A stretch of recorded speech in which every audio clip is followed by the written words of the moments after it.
Abra sua Bíblia no livro de Salmos. Salmo de número 1.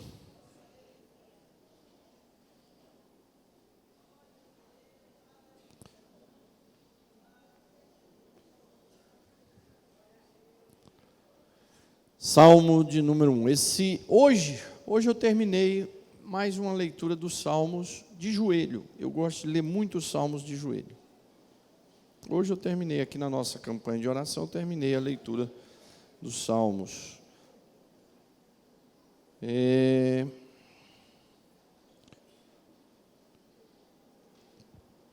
Os Salmos, irmãos, é um livro que precisa ser lido.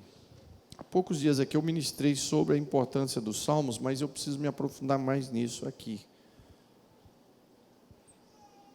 Os Salmos, eu preciso preparar uma palestra ainda mais profunda ainda. Os Salmos é de uma riqueza muito grande. Os Salmos se identifica muito com o crente. Os Salmos foram compostos por vários homens de Deus. E esses 150 Salmos, eles têm uma distância entre um e outro salmo. Por exemplo, o Salmo 90, que é Salmo de Moisés, foi escrito lá pelo ano de 1450, 1430, antes de Cristo. Os Salmos de Davi já é aqui no ano 1000, né? Temos outros Salmos que já é aqui pelo ano de 500 e alguma coisinha. E depois eles foram ajuntados e ajuntaram eles em 5 livros. Os Salmos, Deus colocou os Salmos aí para nos ensinar a orar, a nos apresentar diante de Deus. A gente aprende com os Salmos. Por que eu gosto de ler os Salmos? E leio 2 vezes por ano os Salmos. Por que é 2 vezes por ano? É porque eu leio a Bíblia 2 vezes por ano toda. Agora eu estou na 43ª leitura da Bíblia. Então eu leio 2 vezes por ano a Bíblia, então eu leio 2 vezes por ano os Salmos. Os Salmos, mas às vezes eu já passei assim luta na minha vida que eu entro para dentro do meu quarto, ou venho para a igreja e leio os Salmos todinho, de joelho. Já aconteceu isso. Você não tem palavras para orar, tanta angústia, tanta luta. Aí eu vou lendo os Salmos. Os Salmos, eles nos ensinam a confessar pecados. O Salmo nos ensina a adorar. O Salmo nos ensina a chorar aos pés do Senhor. O Salmo nos ensina a reconhecer o nosso estado de miséria, a nos arrependermos. Os Salmos também nos ensina até como reclamar com o Senhor. Porque muitos dos Salmos, o salmista está reclamando com Deus, né? E eu quero meditar na riqueza dos Salmos, porque existem Salmos de cânticos, existem Salmos de lamentações, existem Salmos de confissões, existem Salmos de sabedoria, sabedoria que nos ensina a viver nesse mundo aqui, a viver aos pés do Senhor. Isso é sabedoria. E o Salmo de número 1 é considerado um salmo de sabedoria. E usando aqui Meyer Pillman, um dos mais antigos teólogos pentecostais da Assembleia de Deus, quero meditar com vocês aqui o Salmo de número 1. E eu queria que você mantivesse sua Bíblia aberta. Vamos lá, vamos ler o verso 1 e 2. Vamos juntos? 1, 2, 3. Bem-aventurado é aquele conselho dos ímpios, nem se detém, nem se assenta na roda dos escarnecedores. Antes, medita na lei do Senhor e na sua lei medita de dia e de noite. Depois nós vamos continuar, segura aí. Amados, estes salmos, não, vamos ler logo todo, porque aí você já tem um parecer, depois a gente volta citando. Vamos ler os versos para frente, do 3 ao 6, vamos lá. Ele, tá junto.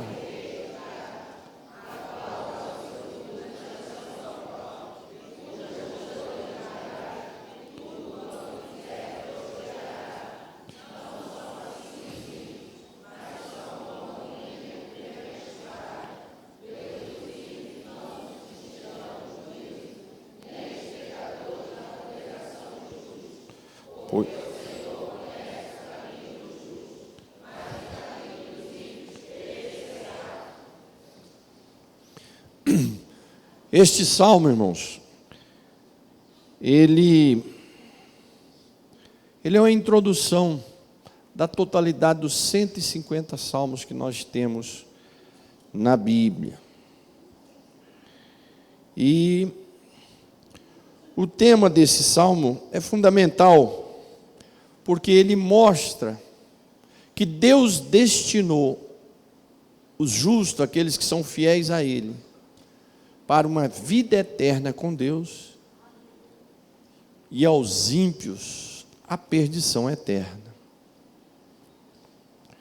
Este salmo também ele mostra a diferença entre o que serve a Deus e o que não serve, entre o justo e o ímpio. O final do justo e o final do ímpio. As pessoas têm se tem uma coisa que o ser humano tem curiosidade, já desde a época de Adão e Eva, é saber o seu futuro. Este salmo ele dá o meu e o seu futuro. Aqui mostra qual é o futuro de dois tipos de pessoas: dos que são fiéis a Deus, que são justos, e dos infiéis, dos ímpios. Então você, através desse salmo aqui, você pode descobrir qual é o seu futuro. Qual é o seu futuro? Se vai ser um futuro de desaparecer, de sofrimento e por fim a perdição eterna, ou se vai ser um futuro de prosperidade, bem-sucedido e de uma vida eterna com Deus. Esse salmo nos mostra que conhecer a Deus é o verdadeiro conhecimento. A gente tem que estudar, fazer os cursos, buscar as nossas profissões, mas o verdadeiro conhecimento é conhecer a Deus. Conhecer a Deus é o verdadeiro conhecimento. Para você ver como isso é uma coisa tão séria, que a Bíblia diz que o povo de Israel era destruído porque não conhecia a Deus. O meu povo está sendo destruído porque não me conhece. Está escrito isso. O povo de Deus é destruído porque não conhece a palavra de Deus, não conhece a Deus. Quantas igrejas são destruídas, ou que já foram grandes igrejas nos séculos passados e hoje estão aí mortas? Algumas até acabaram. Seus templos viraram museu de turismo, porque abandonaram o conhecimento de Deus. Conhecer a Deus é cada dia mais você se quebrantar aos pés do Senhor. Ninguém pode conhecer a Deus e não se arrepender dos seus pecados. Qualquer conhecimento teológico, bíblico, que não leva a um quebrantamento espiritual, a se humilhar aos pés do Senhor, a se arrepender dos seus pecados, a confessar os pecados, a transformar de vida, a buscar uma vida na presença do Senhor, de santificação, é um conhecimento bíblico e teológico falso.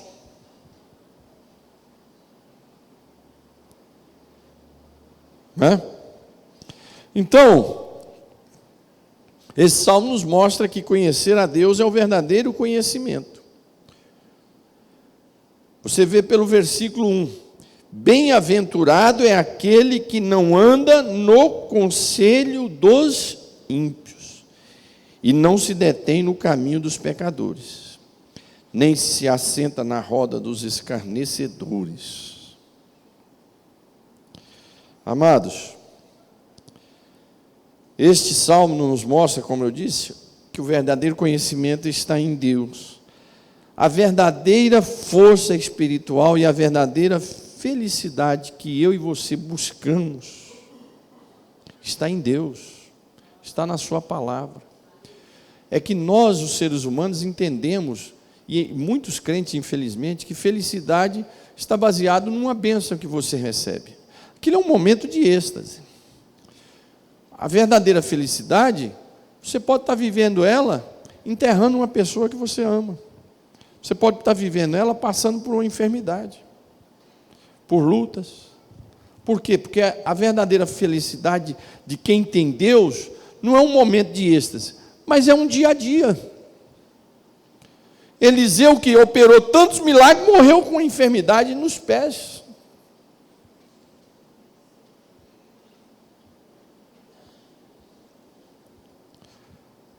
Isaac, homem de Deus, morreu já na sua velhice, sem praticamente enxergar.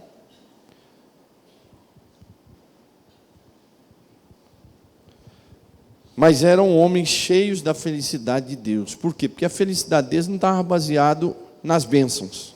Nós não podemos basear nossa felicidade nas bênçãos, nas conquistas ou nas vitórias. Porque bênção acaba. Por exemplo, você ora para Deus te dar um carro. Esse carro um dia vai ficar velho e vai acabar.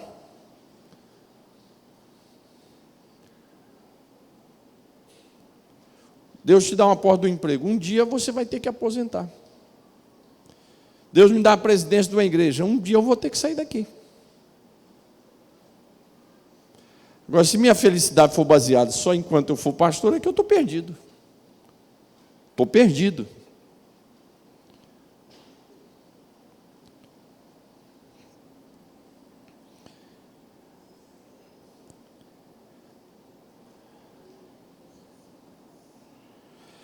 Esse salmo, ele é um retrato. O que é um retrato? Você chega num local, tem um retrato, né, de alguém,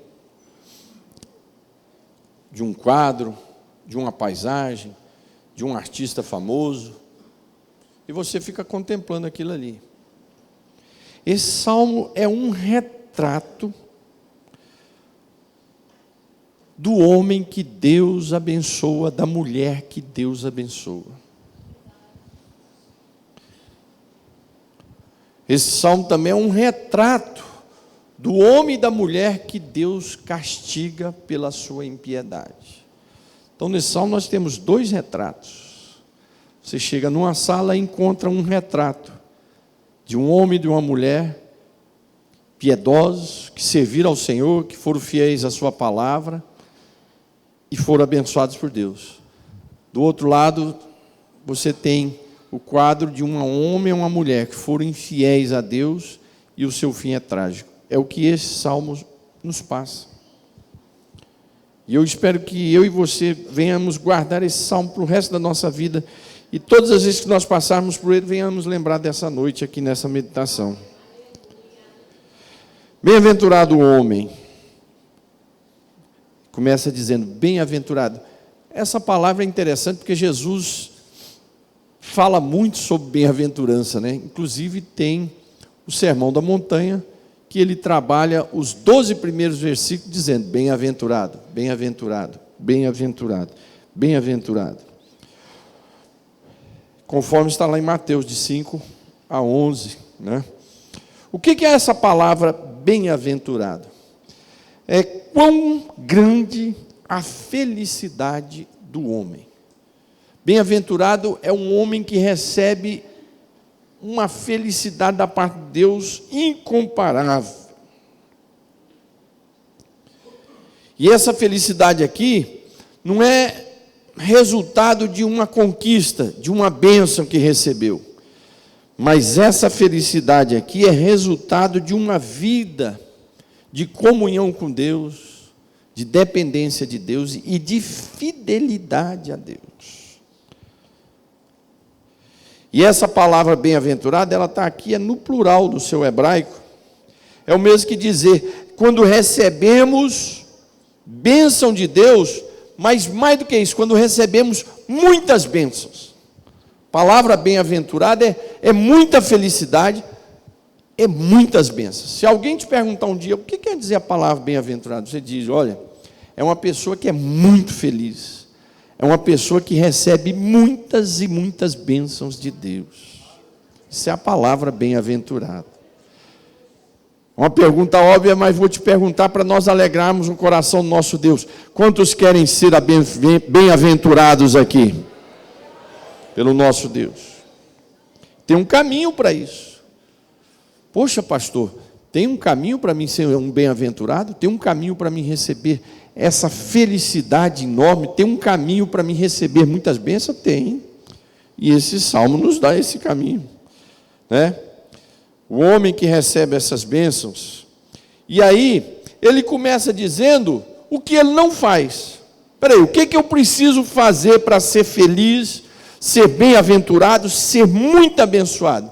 O salmo começa pelo contrário, dizendo o que esse homem não faz para ele ser bem-aventurado, para ele ser muito feliz, para ele ser muito abençoado. Ele diz assim, ó, bem-aventurado aquele que não. Entendeu? Ele começa ao contrário. Aquele que não. Parece que a menininha gritou aí, não gritou? Não. Que não anda no conselho dos ímpios, nem se detém no caminho dos pecadores, nem se assenta na roda dos escarnecedores. Então, para nós darmos o passo para essa bem-aventurança, para essa comunhão com Deus, o salmista começa dizendo o que não devemos fazer. Depois ele vai falar o que nós precisamos fazer, mas ele começa antes dizendo, olha, você quer ser feliz, bem-aventurado por Deus, viver uma vida piedosa, uma vida em comunhão com Deus, então, comece da seguinte forma, não faça isso. E ele vai dizer o que não devemos fazer. Não ande no conselho dos ímpios. Não pare no caminho de pecadores. E não se assente na roda dos escarnecedores. Aí a gente pensa assim, não, isso é óbvio, porque eu estou na igreja. Não, não é não. Não é não. Primeiro, como crentes, é claro que nós não devemos ficar andando aconselhado por ímpios. Tem irmãs dentro da igreja, e irmãos dentro da igreja, que eles vivem aconselhados por amigos ímpios da faculdade, do trabalho. Ele não para conversar com o pastor um dia, mas se aconselha com gente ímpia. E hoje tem várias formas de você se aconselhar com ímpios. Através do YouTube, através do Facebook. Você ficar ouvindo conselhos e ensinamentos de gente ímpia. De falsos profetas. De gente que não tem comunhão com Deus. Que você não sabe de onde é. Você não conhece a família. Você não sabe a história. Você não sabe onde mora. Você nunca viu pessoalmente.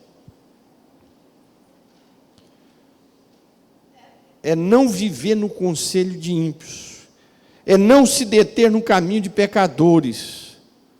O caminho dos pecadores está aí, o mundanismo, né? Tem crente que vive uma vida aqui dentro, mas vive uma vida mundana lá fora também. E não são poucos que fazem isso. Não são poucos os que andam aqui dentro e também andam lá fora, uma vida mundana. É crente aqui dentro e é mundano lá fora. E o seu caminho é com os pecadores. Mas também eu quero te falar um problema sério.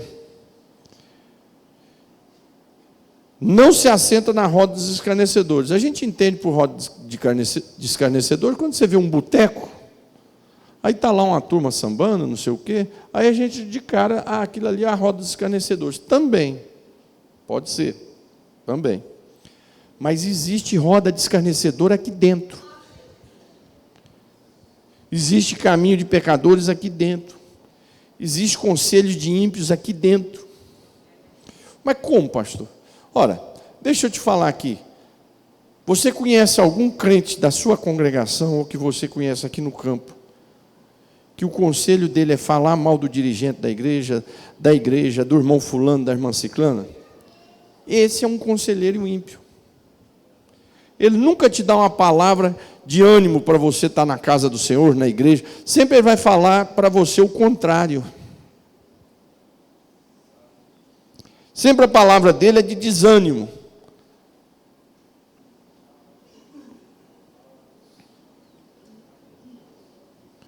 Pessoas dentro da igreja que vivem com a vida torta e tem gente que anda só com eles.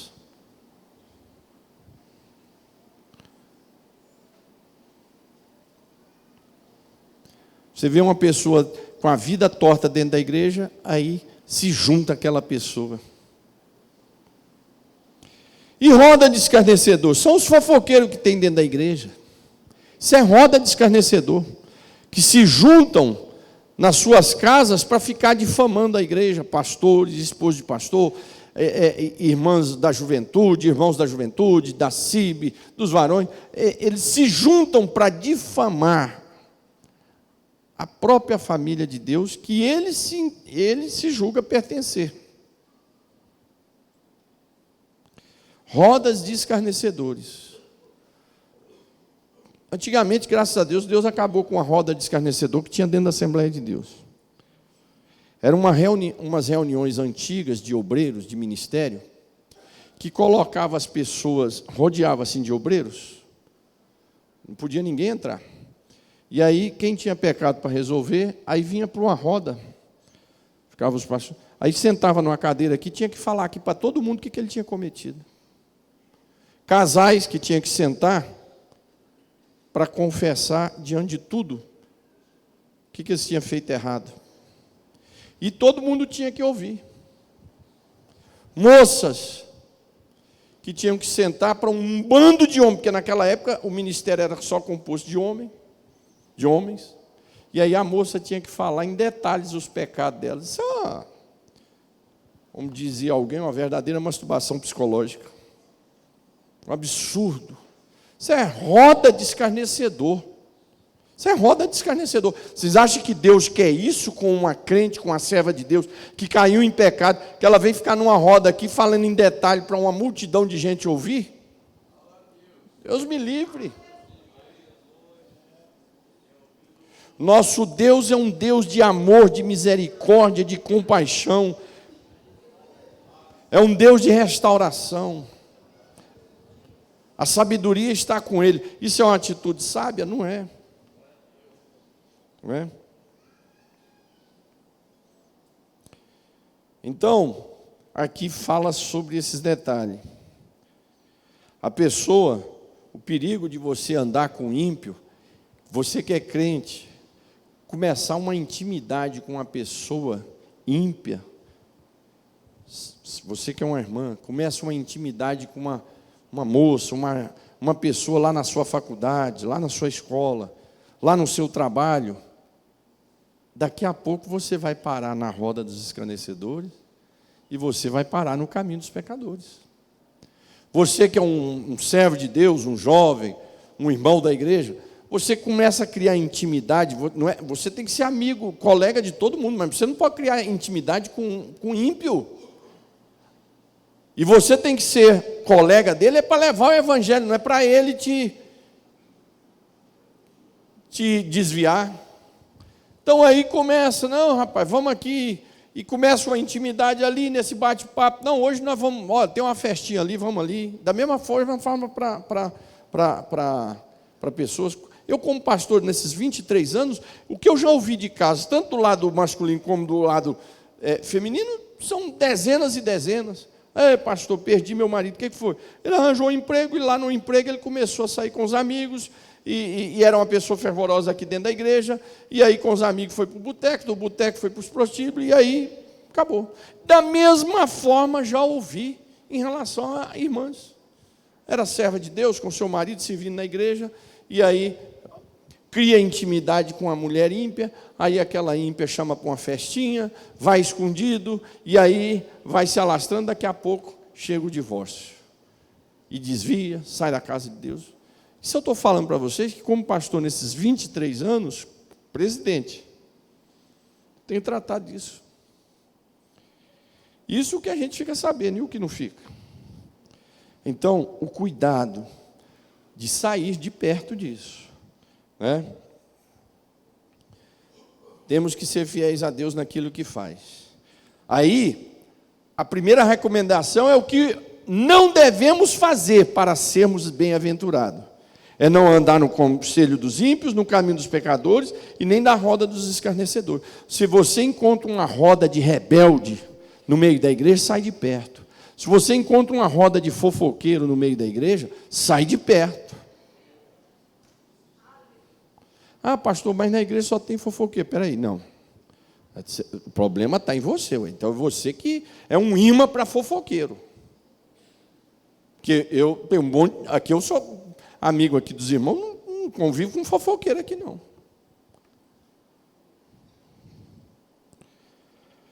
E aí agora ele começa dizendo o que se deve fazer também. Para você ser bem-aventurado, você tem o que não se pode fazer, que foi dito aqui, mas agora também tem o que se deve fazer. Pelo contrário, você quer ser bem-aventurado? Você tem que ter prazer na palavra de Deus. E nessa palavra meditar noite e dia. Por exemplo, o que você está fazendo aqui hoje? Meditando na palavra de Deus. Essa alegria de meditar na palavra de Deus, você tem que ter de ir para a escola dominical aprender a palavra de Deus, de estar no culto de ensino, aqui no caso é terça-feira, nas congregações a quarta-feira.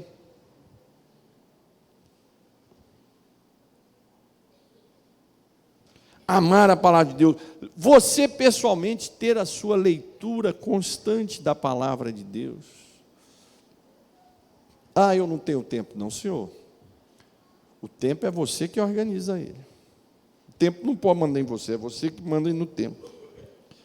Então, você tem aqui o segredo do que não pode se fazer para você ser um bem-aventurado, porque eu tenho certeza que todos aqui querem ser bem-sucedidos na sua vida e todos aqui querem ser bem-aventurados. O segredo é esse, é não fazer o que o versículo 1 nos orienta e segundo, fazer o que o versículo 2 nos orienta, meditar na sua palavra noite e dia. Lá no livro de Josué, ele fala isso aqui, Josué 1:8, diz: aquele que medita na sua palavra dia e noite, os seus caminhos serão bem-sucedidos e os seus passos prosperarão.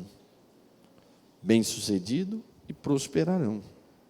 Aqui diz, pelo contrário, você não deve andar no caminho dos ímpios, nem no caminho dos pecadores, nem dos escarnecedores, mas você tem que meditar na palavra do Senhor, na lei do Senhor, dia e noite. Irmãos, ninguém melhor do que a palavra de Deus para te aconselhar. Eu tenho dito que os Salmos é um divã de Deus. Se as pessoas descobrissem as riquezas dos Salmos, diminuiria as tarjas pretas que se toma para dormir? Os divãs dos psicólogos ficariam vazios? Porque isso aqui é um verdadeiro divã de conversar com o Senhor. Os Salmos é uma conversa com o Senhor, é você abrir o seu coração na presença do Senhor, e o Senhor se alegra com aquele que reserva um momento, um horário, para abrir o seu coração com Ele. O Senhor tem alegria nisso. O Senhor tem alegria.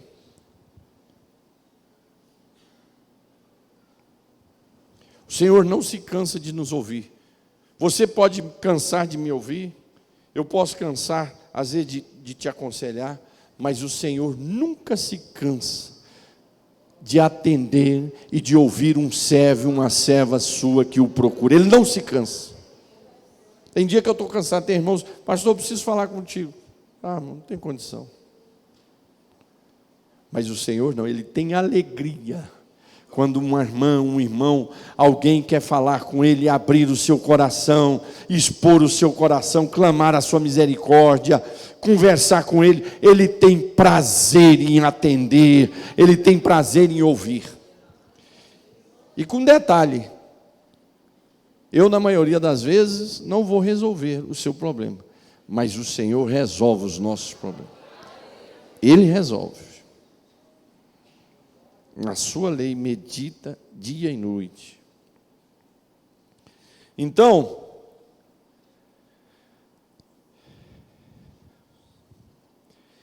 todos esses, quando você foge do pecado, como nos é ensinado aqui, a fugir do conselho dos ímpios, do caminho dos pecadores, da roda dos escarnecedores, você vai se agarrar com a palavra de Deus. E você vai meditar nela dia e noite. Aí vem o resultado. Pastor, mas qual é o resultado? O que acontece quando eu saio do pecado, do caminho dos pecadores, do conselho dos ímpios, da roda dos escarnecedores, do meio dos fofoqueiros, dos rebeldes? Tem crente dentro da igreja que só vive amaldiçoado. Por quê? Porque ele só vive em roda de fofoqueiro, em roda de mentiroso, em roda de rebelde. E aonde está esse povo? Aqui dentro também. É aqui dentro também. Essas pessoas vivem amaldiçoadas, a vida não vira, não vai para frente, não são bem-sucedidos. Por quê? Porque não tem bem-aventurança sobre eles. Mas aquele que medita na lei do Senhor dia e noite, poxa, ora, a lei do Senhor, ela nos abençoa como? Nos corrigindo, mostrando os nossos pecados, ensinando o caminho certo. A gente vai na igreja só para ouvir o que a gente quer? Não, a gente vai ouvir o que a palavra de Deus tem para nos falar. E tem dia que a palavra de Deus, às vezes eu prego aqui no domingo, é um fogo, é um poder, é uma choradeira. Mas tem dia que eu aviso, falo, irmãos, hoje aqui é meditação, é uma reflexão que você vai ter que fazer. Você não ouve, é um silêncio só. Não é porque a igreja está fria, não, é porque está calado ouvindo a meditação. Que é uma palavra de exortação, de alerta. E aí o que acontece? Quando você medita na palavra de Deus noite e dia, ela vai te corrigir, ela vai mostrar o seu estado, aí você vai se arrepender, você vai consertar, ela vai te aconselhar por onde você deve ir. E aí qual é o resultado disso?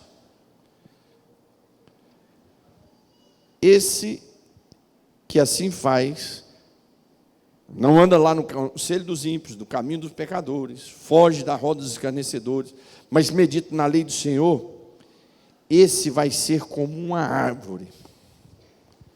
Mas não é uma árvore do deserto, não, é uma árvore plantada junto aos ribeiros de águas correntes, que no seu tempo certinho vai dar o seu fruto. Não é fruto o tempo todo, não, porque Deus não trabalha assim.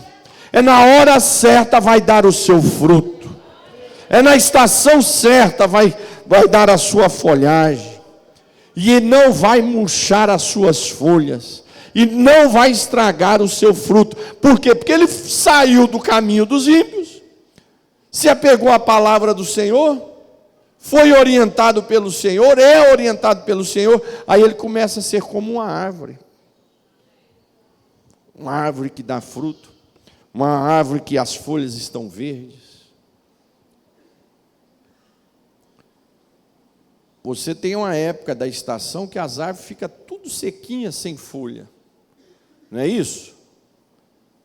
Tem uma estação que as árvores, principalmente nos Estados Unidos e na Europa, que vem o frio mesmo, fica aqueles galhos secos. Mas as árvores que são plantadas junto a ribeiro não tem isso não. Entra a estação de frio, de calor, seja qual for, ela está ali com as folhas verdes e os frutos na hora certa. Os militares aqui que já trabalharam na Amazônia, eu já morei na Amazônia, sabe disso. É o ano inteiro as árvores com folhas verdes dando o seu fruto na hora certa. Por quê? Porque é uma região de muita água, é chuva todo dia, os rios são muito grandes. É assim que é o crente, aquele que é fiel ao Senhor, que se afasta do caminho dos pecadores, que se apega à palavra de Deus, se apega à casa de Deus, se apega com o Senhor. Ele vai ser uma árvore. As pessoas vão passar e aquela árvore ali secou. Era uma árvore tão florida, secou. E aquela outra árvore também secou.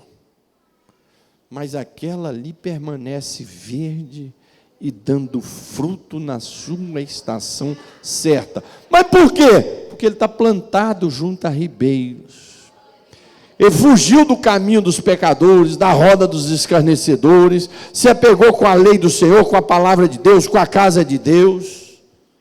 E aí está dando os frutos. A gente vê isso na igreja. Os crentes que são fiéis ao Senhor, irmãos, é o ano inteiro dando fruto. As folhinhas estão verdes. Está vindo luto, está vindo tribulação, mas as folhinhas estão tudo verde.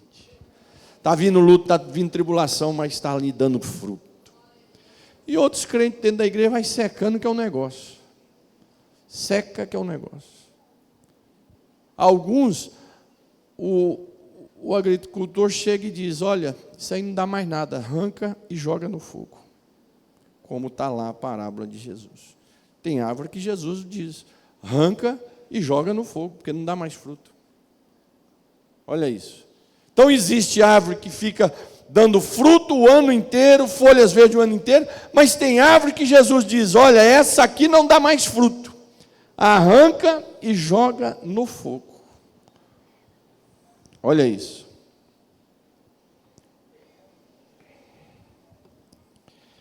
É permanecer. A metáfora aqui é da árvore. A metáfora aqui do crente fiel a Deus, que foge do mal, que foge do pecado, que se apega às coisas de Deus, a metáfora é de uma árvore frutífera que está junto às águas correntes.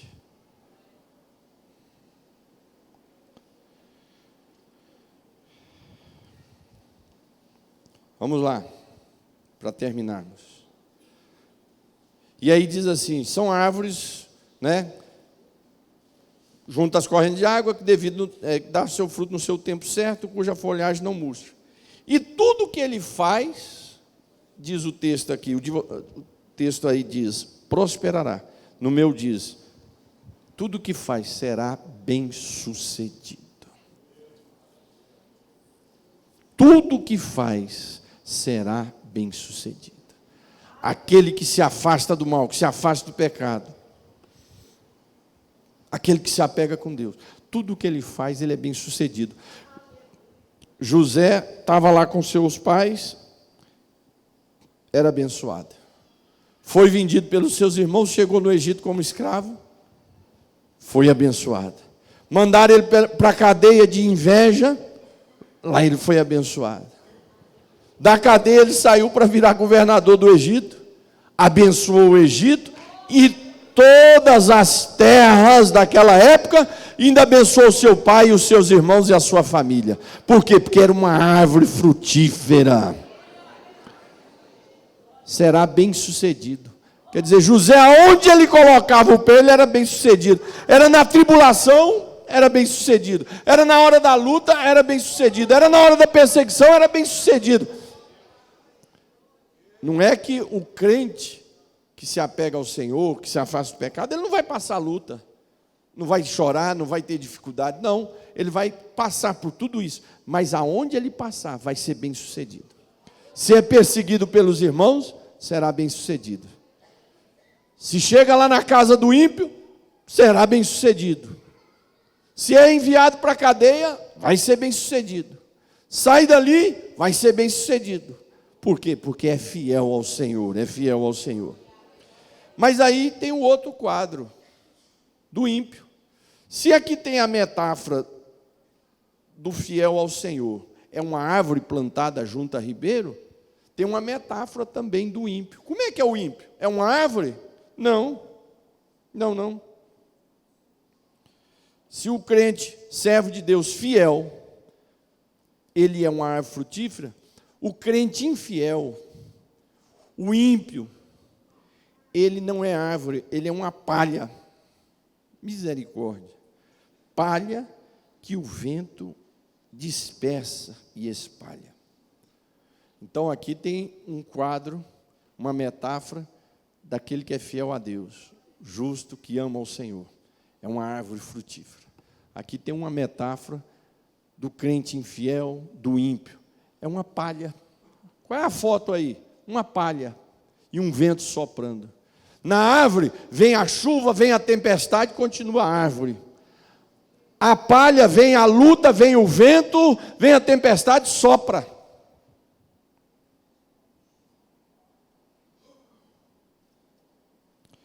Então, os crentes infiéis, os ímpios, são comparados como a palha em que o vento espalha. Por isso que você vê muitos dentro da igreja espalhar, que é palha. Bate o vento dentro da igreja, ele espalha.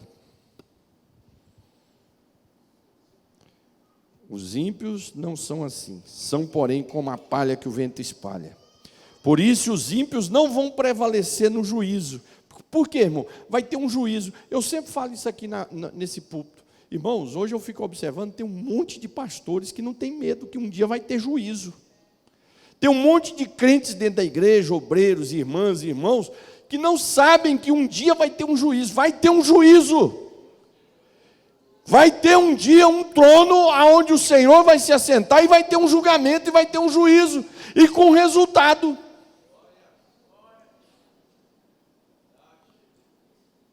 Uns, nesse dia do juízo, vão permanecer como a árvore plantada junto ao ribeiro. Outros vão ser assoprados.